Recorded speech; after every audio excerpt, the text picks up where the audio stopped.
考虑到扎拉赫有心脏病，且从昨天到现在都没吃东西，于心不忍的妮娜就想让奥米德过去劝说一番。奥米德表示扎拉赫是罪有应得，爱吃不吃，管他那么多干嘛？虽没有明说，言外之意却是饿死拉倒。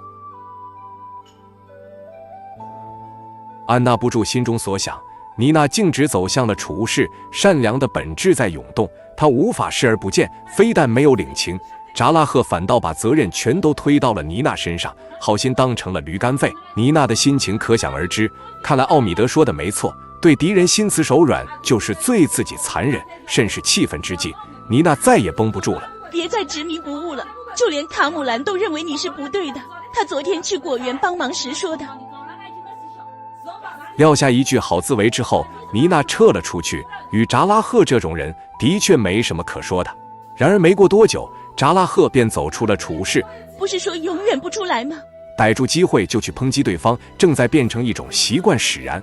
对于妮娜的讽刺，扎拉赫没有过多理会，倒不是说他退缩了，只是胸口实在太过难受，他已没心情再去纠缠其他。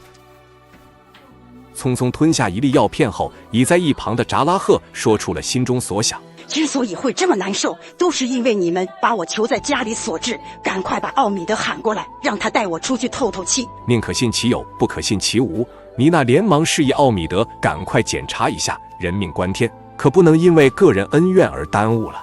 很快，奥米德对扎拉赫做了一些简单的检查。屁事儿没有，你是不是在演戏？我可没工夫配合。我都快无法呼吸了，你居然去质疑我，你还是男人吗？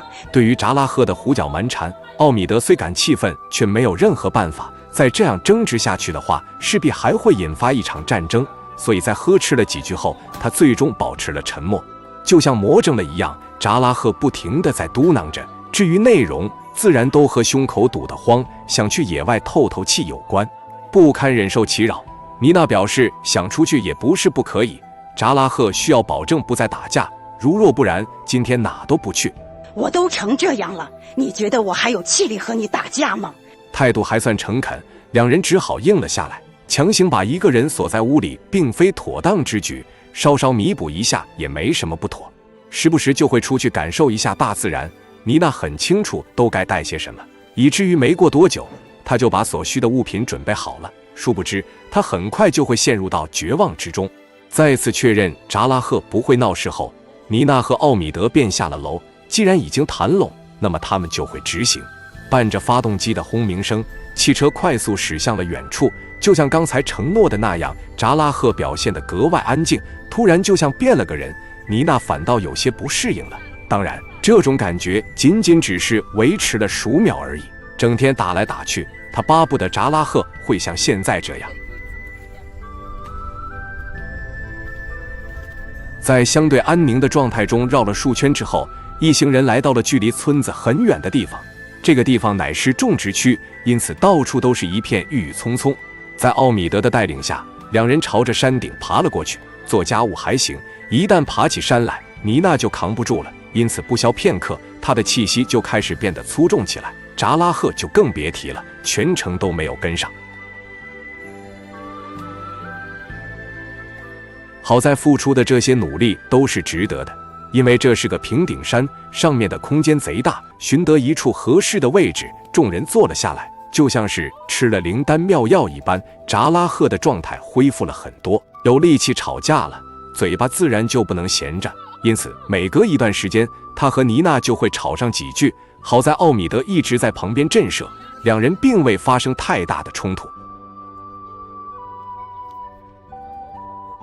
就这样闲玩了一段时间后，众人走下了山坡。山顶哪都好，就是缺少凉荫，所以还是回家歇息为好。